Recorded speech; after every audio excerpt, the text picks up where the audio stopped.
Меня зовут Владимир, я журналист. Даете ли вы добровольное согласие на запись и публикацию этого видео? Да, Как зовут вас полностью? Чевлюк Евгений Леонидович, Дата рождения? 31.05.1993 года. Откуда вы? Родом из Омской области, Полтавского района, село Красногорка. Живу сейчас на данный момент в Вологодской области, город Череповец. Вы мобилизованы? Да. Когда мобилизовали вас? 1 октября. Пришла повестка, Да, повестка пришла. и вы сразу же пошли в военкомат? Ну да, по повестке. Вы пытались поинтересоваться тем, что происходит в Украине? Ну, как бы сказать, я новости так, когда и смотрю, и смотрел. Правда. Потому что маленький ребенок, мультики, сами понимаете. Ну, как бы сказать, нам говорили, что не боевые действия, а как учения. Дальше Белграда мы не поедем. Кошмар какой-то. А если бы ваш маленький ребенок без отца остался? Ну, это Ну, это могло бы быть? могло бы быть. Но. И что тогда? Ну, и всё. Кого винить? Да никого. Так не бывает. Ну, Так как не бывает? Не Ну, что- бывает, чтобы человек поехал, погиб и Ну, никто не а виноват. кто будет виноват? Министерство обороны, что ли, будет виновато? Как бы сказать, повестка пришла, то есть по повестке пришли все, мне кажется, не только я. Я знаю так же самое, сколько людей погибло, то есть, ну, из моей роты, то есть, немного, там, начальник отделения и так далее, да и друг мой тоже, наверное, скорее всего, 200-й, потому что я его не видел вообще нигде никак. Расскажите тогда лучше вашу историю. Вот мобилизовали вас, вот пришли вы. Вот отправили вас там, какие-то обучение, не обучение там было, не было, это не очень интересно. А вот дальше вас направляют в Украину уже.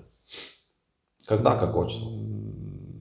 Так, 16 мы сели, 18 мы прибыли, расселись мы на КАМАЗы, на Уралы и двинулись в сторону Старого Оскола. Потому что, ну, там вывески висели, Старый Оскол проехали мы уже напряглись, естественно, куда везут, неизвестно, типа что Новый Оскол. Ну, там и Старый, и Новый Оскол. То есть там круговое дорожное движение, и дальше в сторону поехали. Куда поехали, неизвестно. Начались дороги убитые, разбитые, то есть и уже, естественно, поселки пошли маленькие, то есть как название поселков я не знаю, потому что они затертые были, там некоторые буквы, то есть непонятно вообще где. Проехали, ну ехали примерно где-то, ну от силы часа 4-5, ну получается от ЖД пути. Приехали мы, получается, в лесополосу, где уже готовы были вырытые траншеи. Все, заняли позиции, как говорится, и все. Жили на улице под шалашами. Ну а дальше что? Дожди. Район Сватово? Не доезжая с Сватом, если по прямке, там, как говорили, километров 15-20, наверное. Как раз рядышком деревня была Свистунова. Это километра 3, наверное, от нас было, находилось. Потому что мы ходили, да, в магазин закупались. Потом пошел дождь, все размыло. Да, Потом да. вас перевезли на свиноферму. Ну, нас перевезли на свиноферму, это получается с 1 на 2 число. С 1 на 2 ноября. Да. Ну, и... Ваша рота, около 80 человек.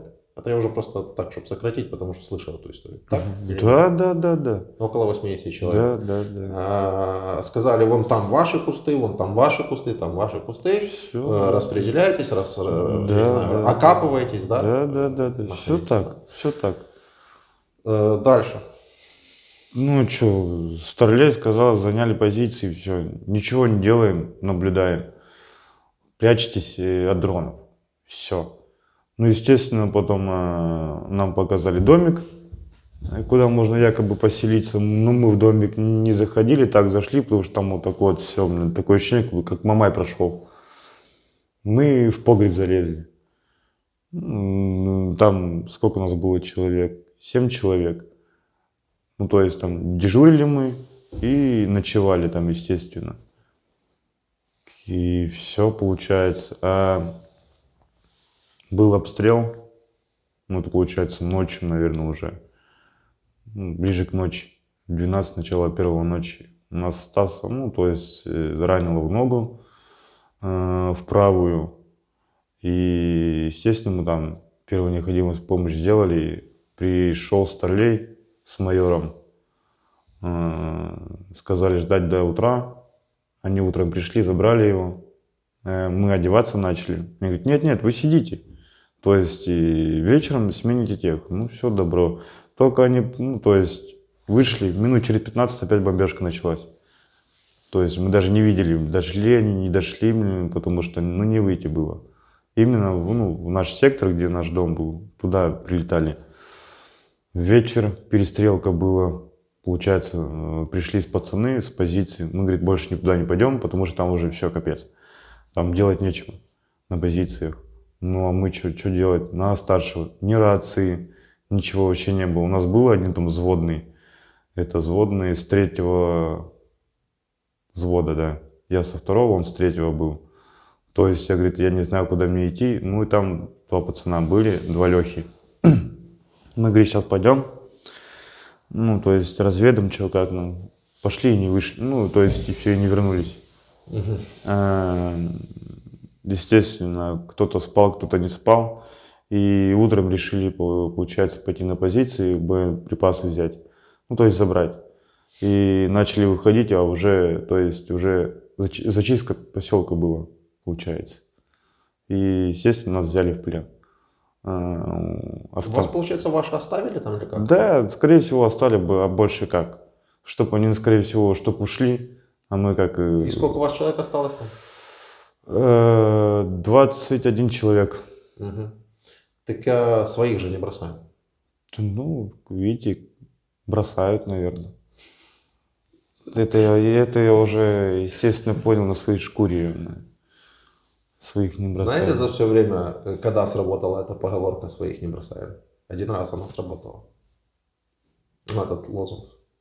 Вот когда обмен был, меняли Медведчука. Медведчук это ну Путина. конечно.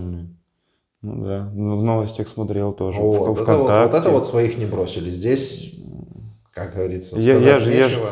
И, как говорится, я родился в деревне, я деревенский, у меня ни денег, ничего нет, конечно. Были бы деньги, миллиарды, наверное, я, наверное, тоже бы свой, их не был.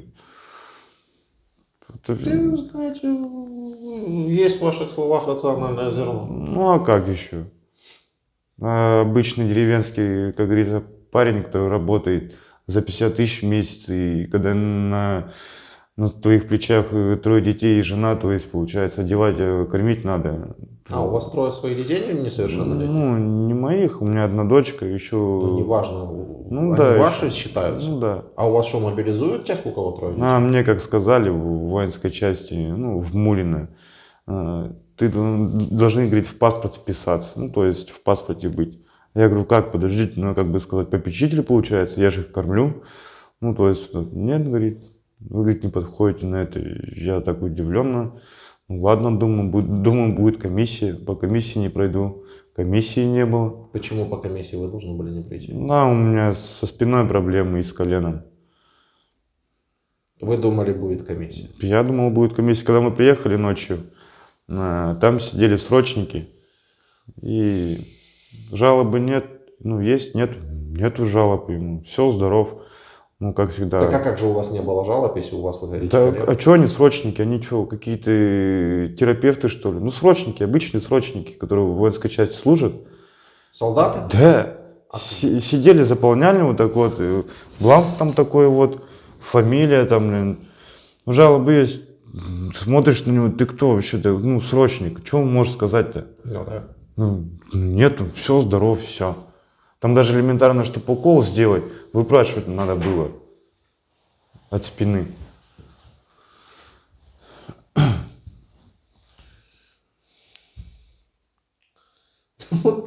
Я не понимаю. Вот был пленный, передадите ему. Он с вами, да, вот этот вот?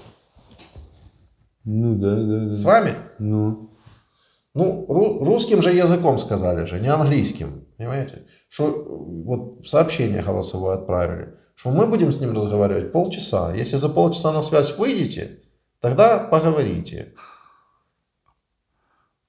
Пишет, вот видите, 15:16. Уже В все. 14:00 я ей отправил это сообщение. Пишу, уже все. Она меня спрашивает, что все?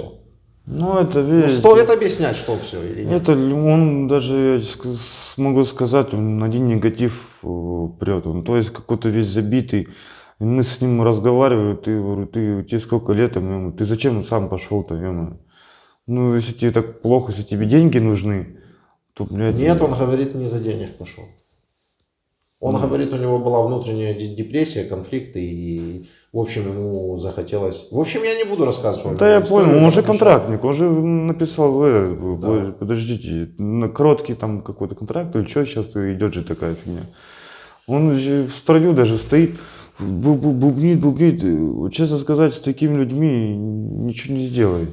Для зрителя говорю, это фамилия Шалатов, он будет у нас на канале, или уже к этому времени он там, или он там будет еще, или вместе с этим видео, я не знаю. Ну, в общем. Как бы сказать, я с такими людьми стараюсь вообще даже не общаться. Не, ладно, понятно. Я просто к слову сказал. Я хотел посмотреть на самом деле, вот чего я вообще туда... Я уже, честно говоря, вот вы 5-й человек сегодня, да, уже начинаю немного, меня уже глючит. Я хотел посмотреть, или ваша жена прочитала. Ваша жена не прочитала до сих пор. Ну, Через час позвонит, я напишу, уже все, она спросит, что все. Нет, просто-напросто, скорее всего, с ребенком, видите, ребенок маленький, график, как бы сказать, чтобы не сбивать, ничего не это. Я ее прекрасно понимаю. Ну, ладно. Пока что 17 минут мы разговариваем, есть еще время. Так вот, собственно говоря, про срочников, которые заполняли анкеты. И про укол вы говорили что-то. Про Да, укол. да, чтобы укол сделать. Он говорит, мы, говорит, вам не можем сделать, потому что вы не приписаны к этой части ничего. Я говорю, в смысле, если спина клинит, то есть я даже бронежилет на себя одеть не могу. Ну, то есть одеть бронежилет, каску, автомат, идти там 8 километров на полигон пострелять, потом еще и назад идти. Да там вообще, там вот так вот и всего. Это еще на учениях у вас. Да, всё было. да. Ну, кое-как там, то есть уговорил, да, укол сделали мне. И то, это хотя бы курс какой-то должен пройти, там, дней 5 хотя бы. Нет, пару уколов сделали, и все, довольны. Ну, такое вот, как бы сказать, отношение. В Омске, по крайней мере, что я знаю, там у меня знакомые тоже мобилизовались и все остальное. Там хоть комиссия была. То есть и там хромой такой-сякой, все, идите отсюда, вы, не подходите. А тут просто как численность набрали и все. Получается, ну, только так. Что сказать? Вернемся к вопросу. Вот, важный вопрос. Люди, которые погибли, за что они погибли и кого вы там видите? Ну, я думаю, что кто погиб, что у меня просто нет слов. Ладно, Я не могу я даже с прошлым так много об этом разговаривал, что я уже, чтобы не запутаться, просто спрошу вас в лоб, вот как есть. Путин объявляет мобилизацию. Путин объявляет спецоперацию, потом мобилизацию. Вас мобилизуют, отправляют на войну в Украину, которую у вас там называют спецоперацией. Путин виноват в том, что вас отправили или нет? Я считаю, это военкомат виноват. Потому что они даже не отбирали народ, а так чисто. Вот так вот посчитали по головам и все. Путин как сказал? Ладно, мобилизированные и так далее, ни в коем случае не должны пересекать границу. Потому что нет боевого опыта. Да не говорил он такого. Что мобилизованные не должны пересекать границу? Да, там было сказано только, вокруг, граница, где Россия идет, Да. получается, только там стоять.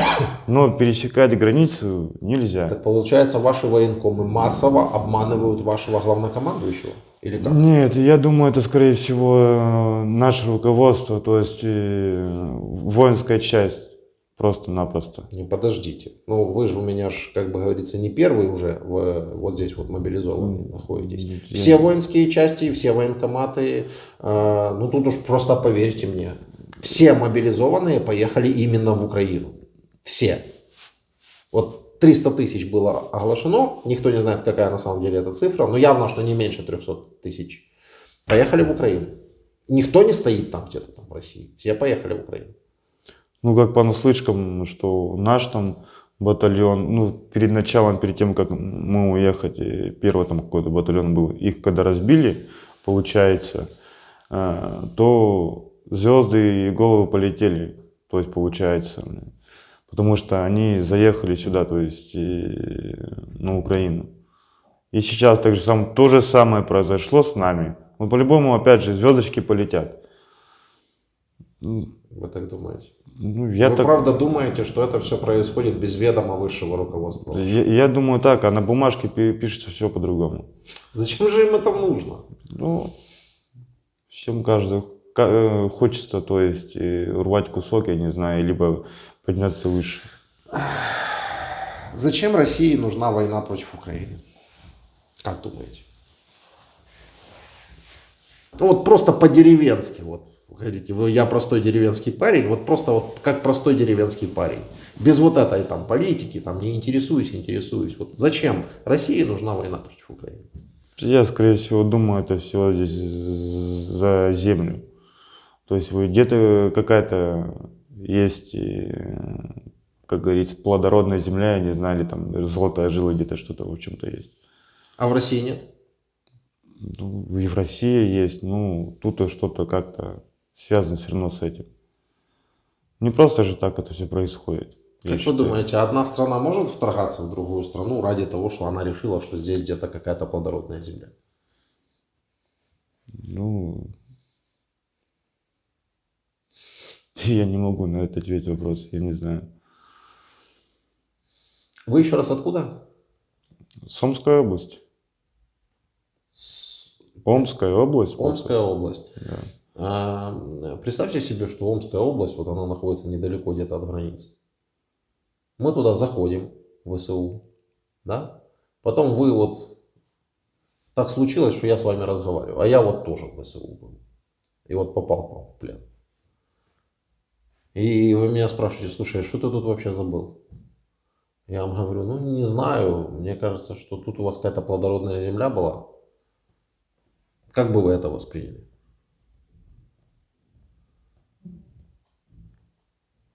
Я вам точно зеркальную сейчас нарисовал картинку.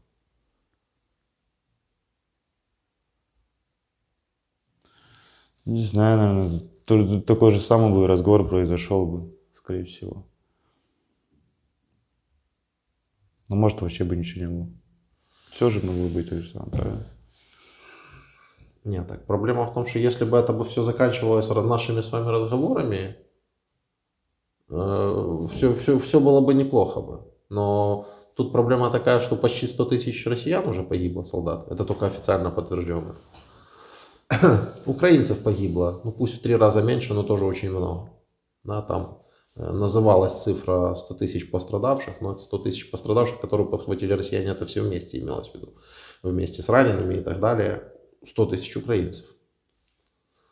Погибло очень много мирных. Некоторые города просто стерты с лица земли, а некоторые города районами стерты. Да, я видел по новостям, видел поселки какие, перед тем, как мы заходили, они все разбитые были. Да. Так вы же часть той армии, которая это все устроила, которая это все делает. Ну, лично я не делал. Ну, я понимаю вас, что мы там, и не только мы, с вашей стороны тоже были и прилеты, и не только. Так с нашей стороны были прилеты почему? Ну, потому что, наверное, мы в деревне находились. Потому что вы, наверное, туда пришли. Не было бы вас там, не было бы и прилетов. Ну что, не так? Все возможно. В смысле все возможно? Ну, вот вас пока не было в Украине, российских войск, и войны не было тоже.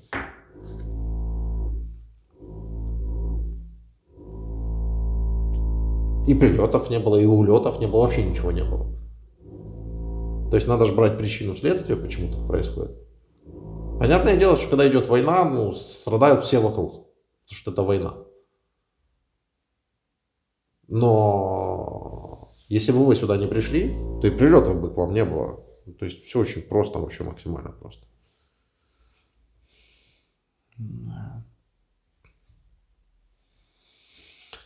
Ладно, может быть, вы это когда-нибудь поймете. Только уже проблема в том, что многие уже в земле, им уже нечего понимать или не понимать.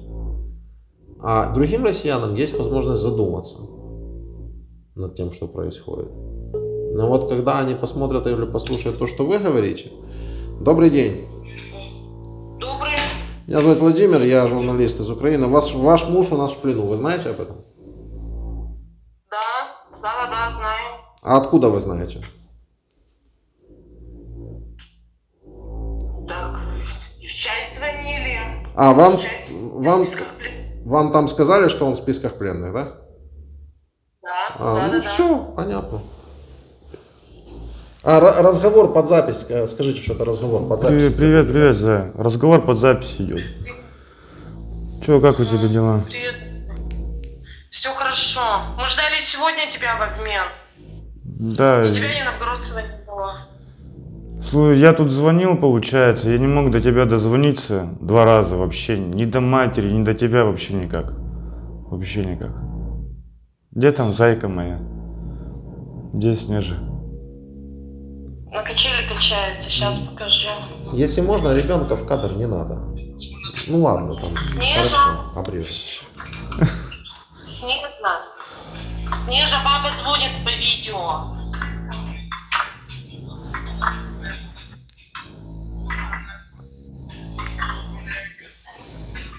Ну не плачь, Женя.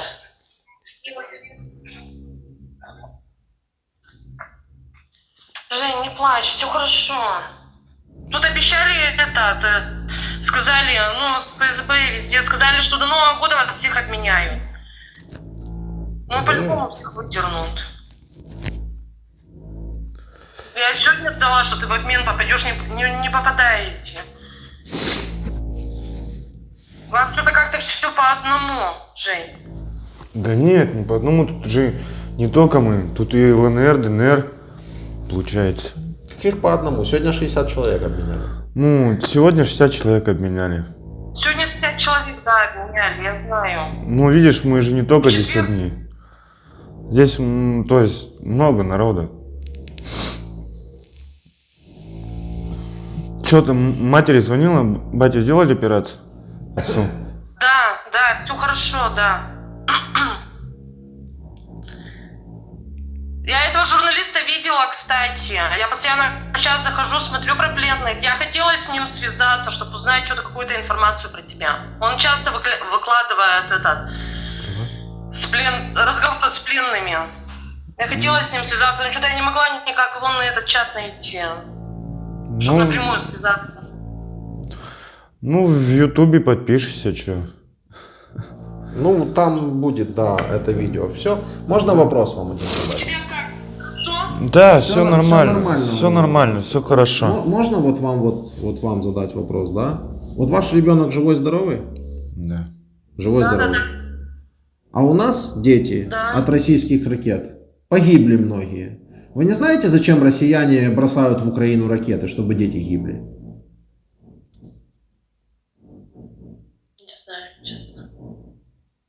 Вы не знаете? Я... Зачем вы мужа на войну отправили? Мобилизовали? Я лично не отправляла мужа. Ну а что, нельзя было так сделать, чтобы он не пошел? Так видите, комиссия. Комиссия.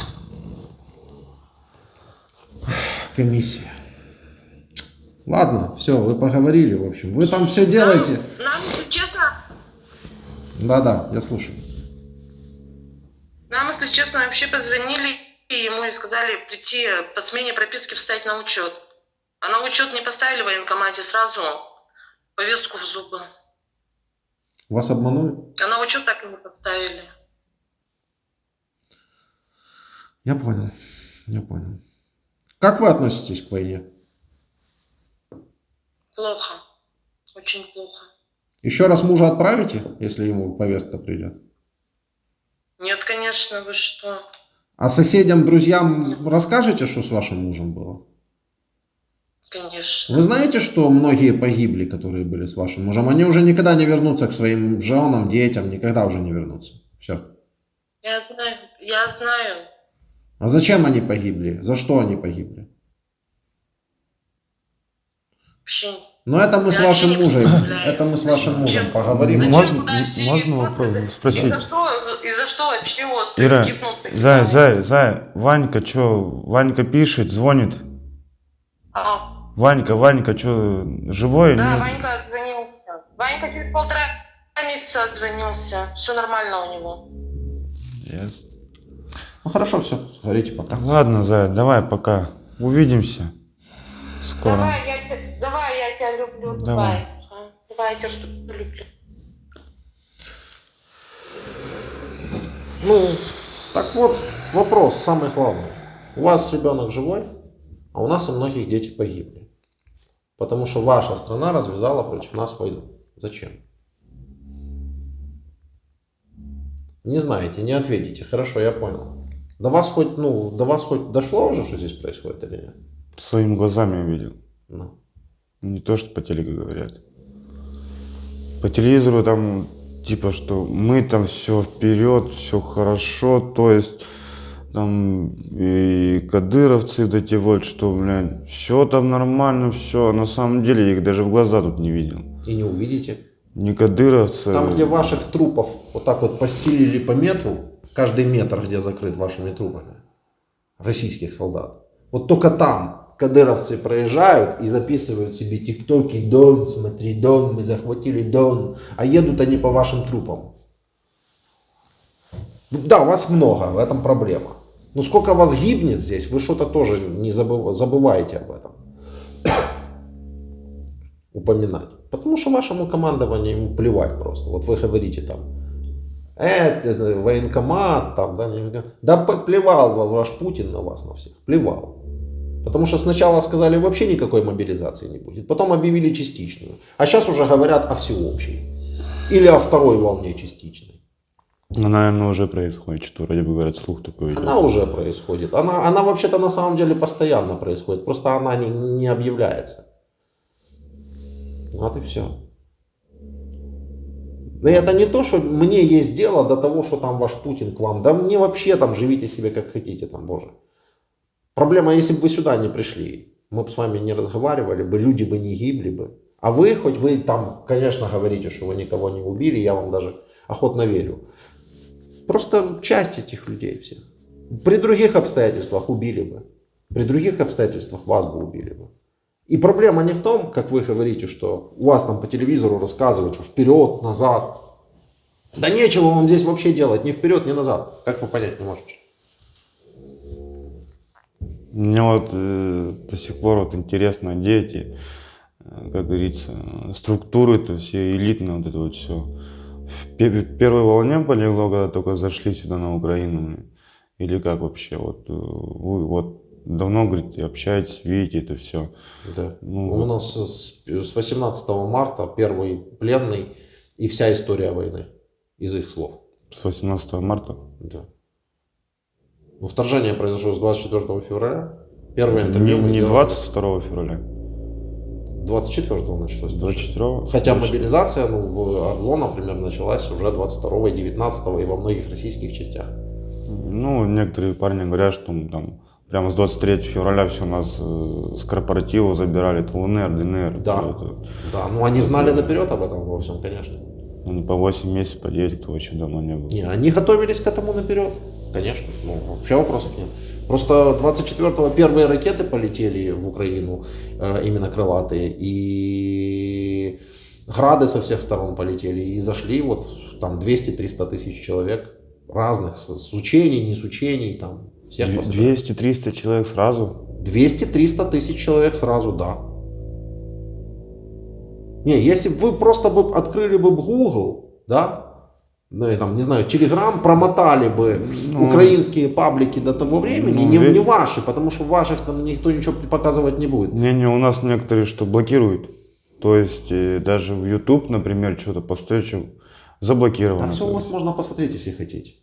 Ну, и я не шарю, как бы сказать, в это все. Так чисто. А Telegram у вас не заблокирован, может. Проматываете и все видите. Какие колонны техники шли российской сюда. Ошеломляющие просто. Конца и края им не было видно этим колоннам. Все сгорели.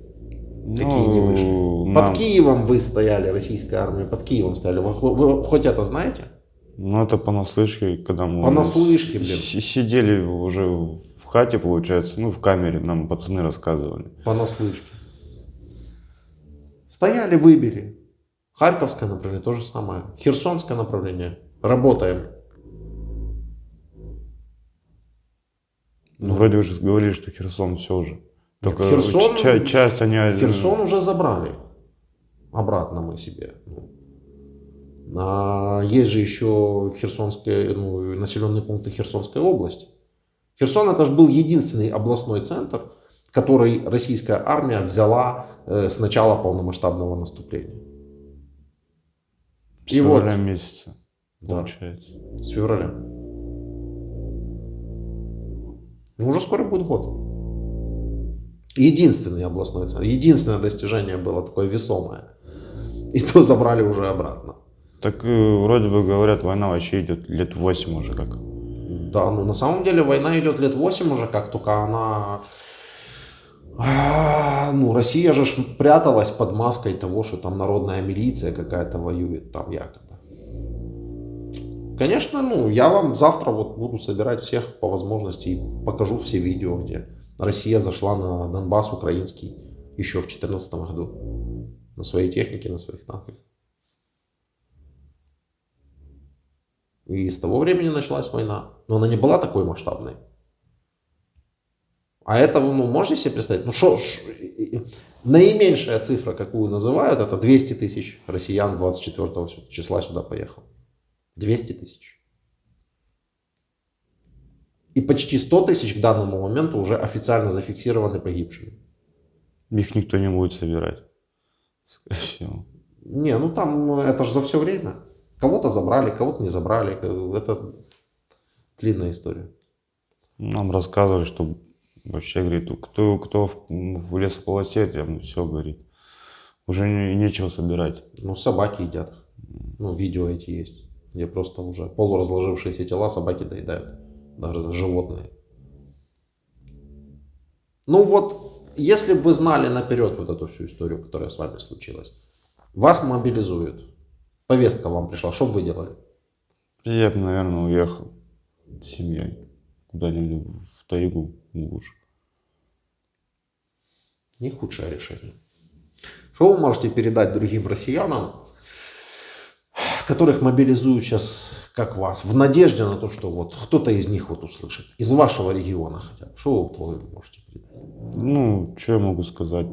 У них своя голова на плечах, а то, что здесь происходит на самом деле, очень страшно. Что страшно?